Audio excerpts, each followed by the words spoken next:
안녕하세요. 글로벌 논팽이 신숙희입니다. 사실 제가 한 2주간 휴가를 갔거든요. 인터스테이트로 휴가를 갔고, 지금은 호주는 이스터 할리데이입니다. 그래서 호주에서는 이스터 할리데이가 굉장히 큰 명절이에요. 금요일부터 월요일까지 많은 사람들이 이제 가족하고 시간을 보내고 있는데, 제가 돌이켜 보니까 작년 이맘때쯤 제가 유튜브를 시작한 것 같더라고요. 그때가 이제 4월 15일 날 이 대선 국회의원 선거가 있었잖아요. 그때 제가 부정선거에 대해서 많은 염려를 했고 또 사실 그대로 일어났고, 그리고 나서 미국 대선이 있고 뭐 그러면서 이제 1년이 지나갔는데 또 이제 4.7 부산 서울 보궐선거가 있게 되네요. 그러다 보니까 제가 2주 전에 사실 우리 국내 문제 선거 문제에 대해서 이야기를 하기는 다 했는데 또 지금 선거가 코앞에 다가 있고 하니까 조금 더 염려가 돼가지고 제가 전체 큰 틀에서 이민자로서 또 국제적인 그런 콘텍스에서 들어가면서 국내로 들어가면서 제가 생각하는 세 가지 선거 결과 시나리오 그리고 대처 방안, 또 우리가 앞으로 이기든 지든 어떻게 지금 방향을 잡아 나가야 될 것인가에 대해서 다시 한 번 더 말씀을 드리고 싶어서 유튜브를 하게 됐습니다. 구독과 좋아요를 눌러주시고 끝까지 저하고 함께 해주시기를 바랍니다. 첫째, 이제 이 국제적인 콘텍스트를 조금 이야기를 해보면, 왜냐하면 이 콘텍스트라는 거는 코즈거든요. 코즈에서 이펙트 있잖아요.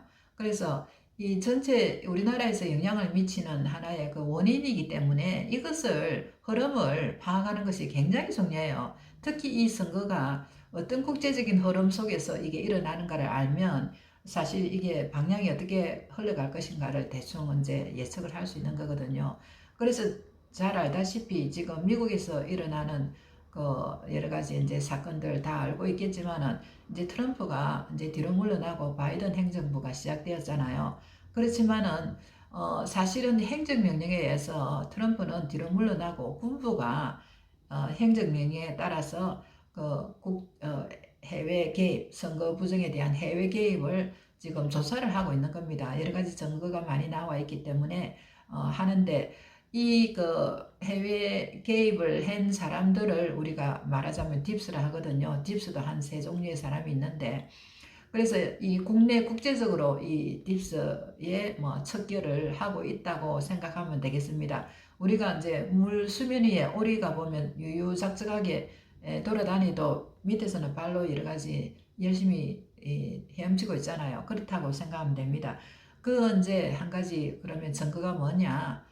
뭐, 윌리엄 바 기소가 됐죠. 그 다음에 뭐 펜스가 트럼프에게 잘 보기 위해서 부정선거도 인정을 했죠. 그 다음에 힐러리가 관타나모에 체포되어서 4월 8일인가 군사 재판을 받는다 이런 얘기가 있어요. 이것은 제가 말할 때는 저는 이거는 사실이라고 생각하거든요. 왜냐하면 지금 주류 신문에서는 얘기를 하고 있지 않지만은 이 공식 매체에서 나왔어요. 나오고 제가 이거는 따로 얘기를 해드리겠지만 여러 가지 정황상 이것이 사실이라고 저는 생각하고 있거든요.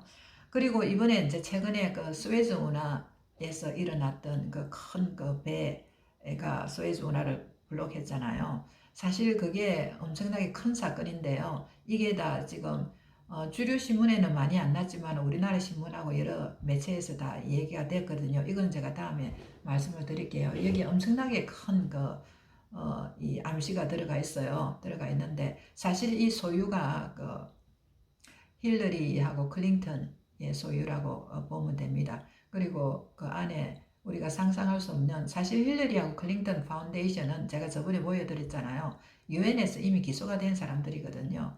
그래서 그것은 좀 이따가 얘기하도록 하고, 하여간 트럼프가 집권을 함으로써 4개 행정명령을 때린 것이 있는데, 그게 이제 마약, 또 아동 관련, 그 다음에 인신매매, 이런 데 관련돼 가지고 많은 사람들을 지금 체포하는 사람들은 이런 사람들이고요.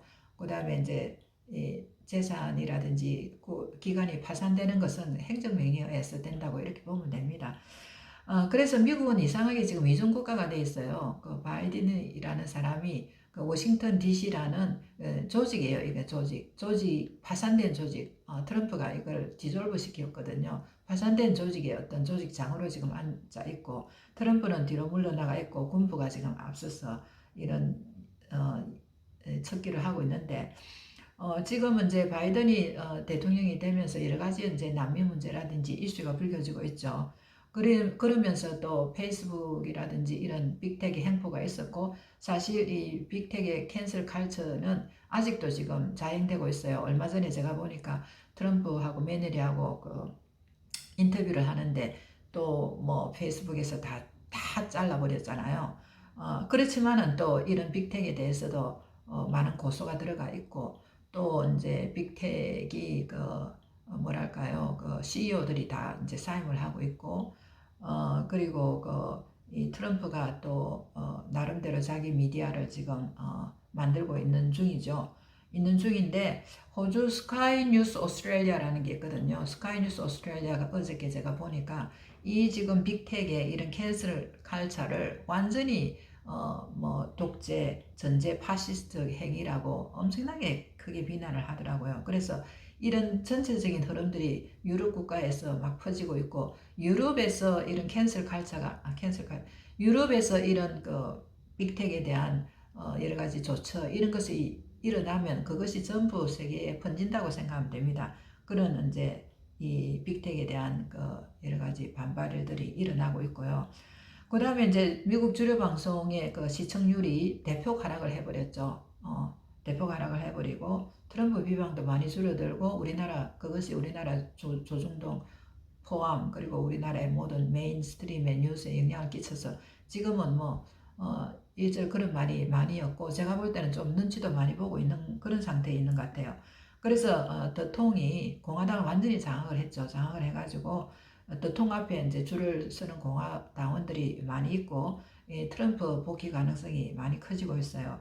그래서 얼마 전에는 다시 45office.com이라는 공식적 웹사이트를 개설해가지고 업무도 공식적으로 이제 게시를 하고 있고 그 다음에 또 한편 경합주 있잖아요. 조지아, 미시건, 아리조나 등에서 다시 이제 입법부하고 그 다음에 사법부가 이 부정선거를 조사하게끔 협조를 하고 있는 거예요.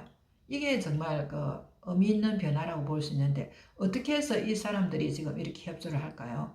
아마 그 트럼프 군부들의 그 활약에 이 영향을 받고 그렇지 않느냐 저는 그런 생각을 해봅니다.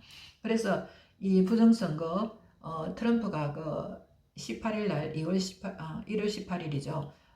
내려오기 이틀 전에 내린 행정명령이 있잖아요. 120일 안에 부정선거를 조사해서 보고해라. 이거에 대해서 제가 다음에 또 말씀을 드리겠습니다. 그래서 아마 몇 개월 지나면 이 부정선거가 밝혀지면 이 합법적으로 복귀할 가능성이 아주 높게 되는 겁니다. 그런 이제 콘텍스트를 머리 염두에 두시고 한번 보세요.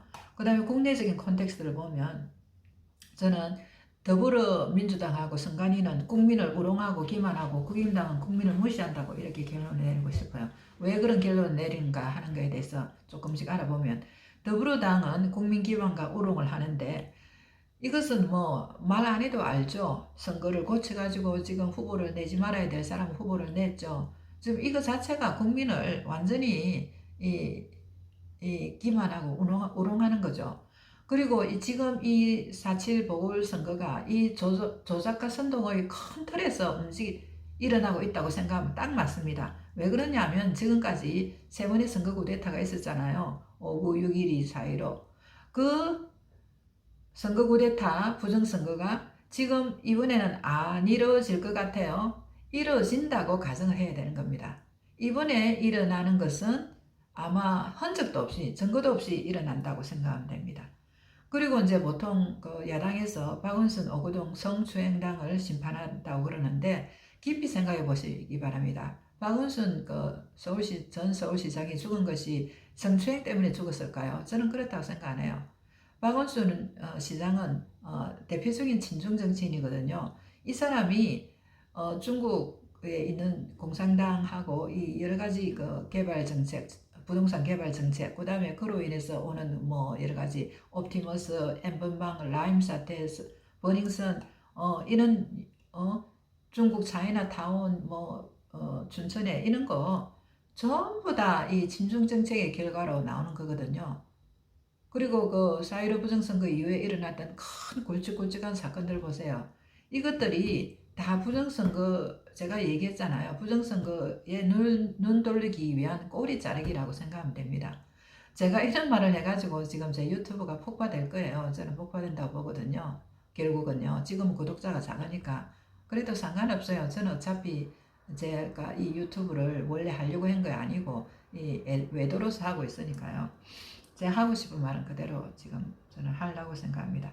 그러면 또 한 가지, 왜 LH 사태가 선거 앞두고 터졌을까요? 생각해 보세요. 그것도 제가 알기로는 어떤 그 대권 후보 중에 한 사람에서 얘기를 했다고 그러는데, 왜 자기네들한테 불리한 것을 터뜨렸을까요? 생각을 깊이 해보시기 바랍니다. 그 다음에 왜 갑자기 여론조사가 그러면서 정확하게 나올 거야? 이게 정확하게 나오는지 아니면 더 나와야 되는데 더 줄게 나오는지 저는 잘 모르겠어요. 그렇지만 어쨌거나 지금 한 20% 여론조사가 나온다는 것은 어느 정도 뭐 착하게 지금 하고 있다는 뜻이잖아요. 그러면 왜 이 여론조사 기관이 갑자기 이렇게 착해졌을까요? 생각을 해보시기 바랍니다. 그 다음에 이제 선거관리위원회는 국민 오론과 기만을 또 한다. 첫째, 이 선관위는 비전문적이다. 이번에 그 도봉구에서 900세대의 겉봉투에는 2020년도 4.15 부정선거 내용을 해놓고 봉투 안에는 4.7 선거를 해놨다고 그러더라고요. 지금 이런 것은요, 하나의 실수가 아니죠. 저도 이제 해외에서 일을 해봤지만은 이거는요, 엄청나게 큰 실수예요. 우리가 일을 하다가 업무상의 어떤 이런 과실을 하게 되면요, 엄청난 책망을 받게 되고 징계를 받게 되는 겁니다. 그러면 그 도봉구 청장 선거관리위원회 이런 사람들이 이 책임을 져야 되는 거예요. 선거관리위원장도 마찬가지고요. 이거는 그냥 넘어가면 안 되는 겁니다. 그렇다고 생각 안 했어요? 이게 어떻게 이런 실수를 할 수 있을까요? 그 다음에 두 번째, 선관위가 이 중립적이 않다는 것은 이미 알려진 사실이죠. 이번에 이 광주의 선거 참관 인단을 허용하도록 허용을 이제 요청을 했더니 법원에서는 허락을 한 거예요. 했는데도 선거관리위원회에서는 못한다고 했잖아요. 그 다음에 이제 이 비일관적인 법을 적용한다. 오늘 제가 이상로 프리덤 뉴스 대표 발표하는 걸 보니까 이분이 사전투표를 하러 갔대요. 사전투표하러 가기 전에 그 촬영을 하기 위해서 허가를 이게 법적으로 가능한가 봐요. 그래서 이 노정희라는 선관위에 편지를 보내가지고 법적으로 이게 가능한데 할 수 있느냐고 하니까 할 수 있다고 내용 증명을 떼줬나 봐요. 그래서 그걸 갖고 가니까 어딥니까 양성구 투표 관리인이 처음에는 안 된다고 했다가 내가 노정희 선관위원장의 내용 증명서를 받아왔다 하니까 찍어도 된다고 그렇게 하더래요. 그런데 일반 시민인들에게는 못하게 할 거잖아요. 이거는 완전히 특혜주는 거잖아요. 이렇게 법을 형평에 어긋나게 하면 안 되잖아요. 그렇게 돼가 있고, 그 다음에 이제 선관위가 완전히 불법이라는 거. 투표용지에 이 밖에는 바코드로 되어 있고 투표용지에는 QR코드로 되어 있다는 거예요. 이거 자체도 문제잖아요. 이거 자체도 문제인데 바코드에는 일련 번호가 딱 있는 거예요. 이 사람이 예를 들어서 내가 신숙희라는 사람이 이 번호로 딱 되어 있는 거예요. 그런데 그 안에는 투표지 안에는 보니까 이 암호화되어 있는 거예요. QR코드. 그러면 찍는 사람은 안에 찍는 걸 보니까 자기가 이게 비밀투표로 되는구나 생각하잖아요. 그런데 사실은 이게 비밀투표가 아니고 암호화돼 가지고 QR코드에서 이 사람이 누구를 찍었는가를 그대로 알아낼 수 있는 거예요. 그 다음 QR코드의 문제가 뭐냐면 이 QR코드는 바코드보다 엄청나게 많은 신상 정보를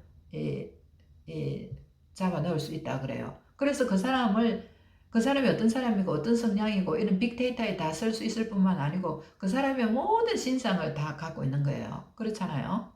그 다음에 세 번째는 이 그 QR 코드는 원래 법적으로 불법이라고 그래요. 불법인데 이번에 이제 이거를 합법화했다고들 얘기를 하더라고요. 합법화. 그런데 이 QR 코드가 문제가 뭐냐면 이 QR 코드에서 바로 PC를 연결해 가지고 이 머니플레이션, 그러니까 선거 사기가 가능한 거예요. 우리가 아무리 1000명이 되는 사람이 선거를 이렇게 관리를 한다고, 감시를 한다고 해도 이 눈에 보이지 않는 겁니다. 눈에 보이지 않게 디지털 사기라는 거는 눈에 보이지 않게 이 선거를 조작을 하는 겁니다. 그래서 부정선거를 부인하는 사람은 디지털 마인드가 없는 거예요. 아날로그 마인드. 주로 나이가 든 사람들이죠. 그런 사람들은 눈에 보이는 거는 아무 보니까 부정선거 할 여력이 없으니까 부정선거 없다고 하는 거예요. 지금 야당에 있는 사람들조차. 그런데 이것은 우리 눈에 보이지 않는 겁니다. 마치 양자역학인 거나 마찬가지죠. 그걸 아셔야 되는 겁니다. 지금 우리는 AI 시대에 살고 있습니다. AI 시대는요, 김주아 그 아나운서 있잖아요. 나 같은 사람을, 예를 들어서 나 신숙이라면 내 같은 사람을 똑같이 만들어서 똑같이 행동하고 보이게 그렇게 할 수 있는 시대에 우리가 살고 있다는 걸 아셔야 되는 겁니다. 그래서 속으면 안 돼요. 끝으로 보는 것으로 우리가 판단을 할 수 없는 시대에 지금 살고 있는 거예요. 그 다음에 이제 야당이 국민을 무시한다. 보면 우리가 이제 그 4.15 선거가 있고 나서 부실, 부정, 불법 선거가 있어가지고 많이 시민단체가 압력을 가해가지고 야당 그 국회의원 중에서 이것을 고치기를 했어요. 그거에 대해서는 상당히 고맙게 생각하는데 그게 이제 주로 이제 부실에 대해서 많이 고쳤어요. 그러니까 사전투표용지를 옮길 때 찬간이 동행한다든지 그 다음에 한 달이 아니고 6개월 보관하게 한다든지 이런 거는 이제 고친 거예요. 그런데 여전히 이 QR코드를 합법화했다는 거예요. QR코드는 불법이니까 없애야 되는데 이거를 우리가 합법화하게 해줬다. 이거는 제가 확인한 바는 아니지만 제가 어디서 들었거든요. 유튜브를 제 기억에. 그래서 제가 잘못됐다면 한번 이야기를 해주시기 바랍니다. 합법화했고 그 다음에 이 CCTV 설치하는 거를 이번에는 못하고 뭐 6개월 뒤에 한다고 해서 결론적으로 CCTV 설치 안 했죠. QR코드 합법화해줬죠. 그러니까 제일 중요한 것을 하지를 못한 겁니다. 부정선거 방지를 위해서. 그래서 국민을 무시한다. 저는 이렇게 얘기를 하고 싶습니다. 그 다음에 이제 이슈가 사전투표에서 국임당하고 지금 시민단체하고 이렇게 이 갈등이 있는 거예요. 이게 지금 이 국임당이나 국임당 후보들은 사전투표를 장려하고 있고 시민단체는 반대하고 있는데 이 사전투표를 장려하는 이유는 이해는 가요. 그러니까 투표율이 50%가 되어야 이길 가능성이 있다고 얘기를 합니다. 그런데 이제 그 더불어민주당은 조직만 해도 거의 200만 명이 있다고 그러더라고요. 그거는 저는 믿거든요. 그래서 어쨌거나 투표율이 올라야 이길 가능성이 있는데 우리나라는 왜 투표율이 이렇게 낮은지 저는 이해가 안 가는데 호주는 이 투표를 강제적으로 하거든요. 그래서 한국도 투표를 강제적으로 해야 될 필요가 있다고 생각해요. 그런데 이제 오세훈을 지지하는 그 20대는 거의 3배나 되는데 이 20대들이 사전투표를 안 할 가능성이 있다는 거죠. 왜냐하면 그 지방에 사는 사람들이 많기 때문에. 그래서 사전투표라도 하도록 독려를 해야 투표율이 올라간다 이렇게 주장하는 거고 사전투표를 반대하는 시민단체들은 우리가 봤잖아요. 미국하고 4.15 선거에서 이 부정선거가 이 사전투표에서 일어나니까 우리가 이제 투표를 하나 하게 되면 그 하나를 빼고 이쪽에 올리니까 사실은 표 2개 차이가 나는 거예요. 엄청나게. 표 얹기, 표 갈기를 통해서. 그래서 이제 사전투표를 하지 말자 이런 게 있어가지고 지금 많은 갈등이 있는 걸로 압니다. 결론적으로는 이 사전투표는 절대 해서는 안 되고 본인 투표를 해야 되죠. 하지만은 어쩔 수 없는 경우에 사전투표를 할 수밖에 없는 거죠. 지금 뭐 그렇게 돼가 있는 거고. 그래서 이런 이제 상황을 보고 우리가 선거를 예상을 해보면 첫째, 제가 얘기했잖아요. 이 딥스 세력이 아직도 영향을 주고 있느냐, 힘이 빠지고 있느냐, 아니면 트럼프 쪽에 군대가 영향을 주고 있느냐 아니냐에 따라서 지금 이 선거 결과가 바뀔 수가 있고 그에 상관없이 우리가 나아가야 할 방향을 제가 잠깐 말씀을 드리겠습니다. 시나리오 2와는 둘 다 이긴다. 이게는 부산 서울시장을 둘 다 이긴다. 그러면 긍정적인 결과, 부정적인 결과 예상을 한번 해보도록 하겠습니다. 긍정적인 것은 그게 이제 내년에 대선하고도 연결이 되겠죠. 이미 그 시민들이 많이 깨어났고 또 여론이 그렇게 흘러가고 있으니까요. 그러면서 이제 김종인 그 대표 체제가 연장이 되고 힘을 얻고 그 다음에 이 여야가 합쳐서 내각제로 개헌할 가능성이 많습니다. 이것은 여전히 친중 우파가 장악한다는 거지 좌파 친중이 장악한 데서 친중 우파로 넘어간다는 것밖에 없는 거예요. 따지고 보면. 그래서 이번에 이제 그 문재인 정부 쪽은 더불어민주당 쪽은 이때까지 한 부정선거를 면죄부를 받고 그리고 이제 내년에 부정선거를 해서 다시 재기 가능성을 본다 이렇게 볼 수 있겠습니다. 그 다음에 시나리오 2는 둘 다 진다. 둘 다 지게 되면 이제 그 국힘당이 해체가 될 가능성이 많고 김무성계 이런 쪽에서 힘을 많이 받게 되겠죠. 그리고 이런 경우에 국민 저항이 가속화되고 그 다음에 이제 경찰력으로 인해서 유혈 사태가 일어날 가능성이 많습니다. 그리고 이제 연방제로 북한 속국으로 갈 가능성이 많겠죠. 연방제를 이제 성취하게 되는 거죠. 그렇게 되면 또 야당이 정말 대우각성해서 부정선거를 정말 이제 인정하게 되고 또 개혁을 하게 되고 그러면서 내년에 이길 가능성도 있는 겁니다. 그 다음에 시나리오 3는 부산을 이기고 서울이 진다. 이게 이제 다 조직 다 이렇게 돼 있는 겁니다. 이미 조작이 돼 있는 겁니다. 그래서 그렇게 봐야 됩니다. 그렇게 가정을 하는 겁니다. 부산을 이기게 해주고 서울은 지게 조작을 이미 해놓은 겁니다. 그러면 이제 내년을 다시 유야무야 기대를 하면서 만약에 이제 부정선거에 대해서 확실히 이 선거법을 고친다든지 개정을 하게 되면 이길 가능성이 많고 그렇지 않으면 내년에도 다시 진다. 또는 아까 얘기했던 것처럼 딥스가 힘을 잃느냐 없느냐에 따라 많은 연관이 있을 수 있겠죠. 그래서 이것은 우리가 끝으로는 뭐 성추행당을 우리가 심판하기 위해서 한다지만 사실은 공산 전체주의와 자유주권과의 싸움이라고 보면 됩니다. 근본적인 것은. 그래서 제가 기억하기로 옛날에 그 오세훈 대표가 정규제 TV에 나가 부정선거 없다고 한 걸 기억하거든요.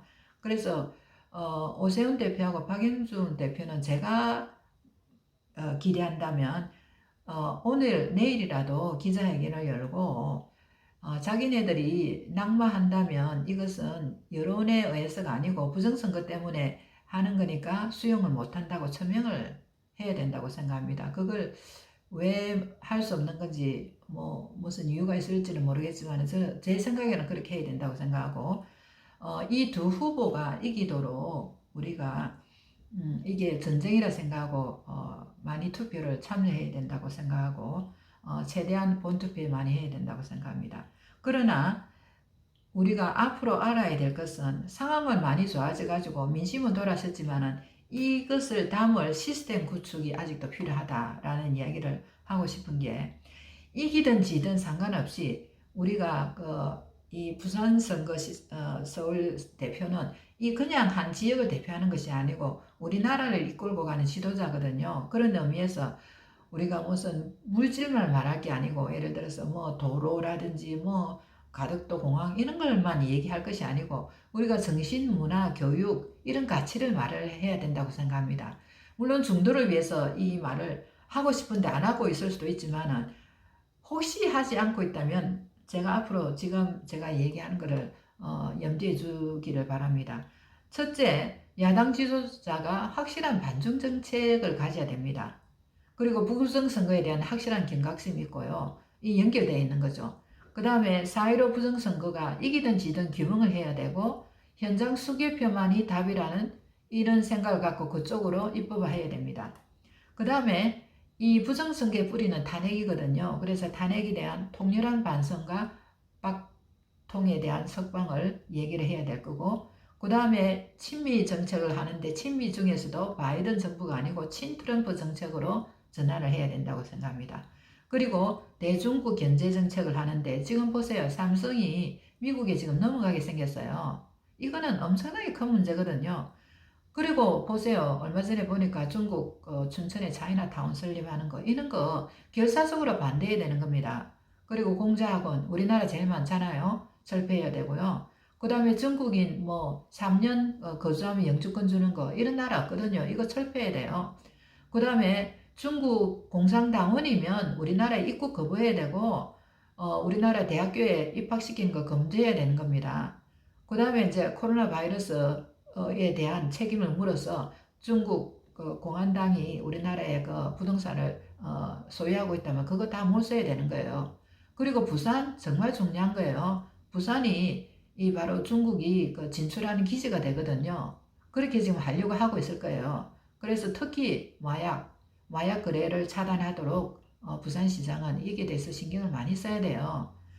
그래서 교육 문화 이런 그 친북 친중 정책으로 온 정통성 역사 거부 이런 거를 정말 이제 고치도록 노력을 많이 해야 되고 물론 1년이지만은 앞으로 이걸 잘하게 되면 또 연장이 되겠죠. 저의 이런 염려를 좀 많이 귀담아 들어주시면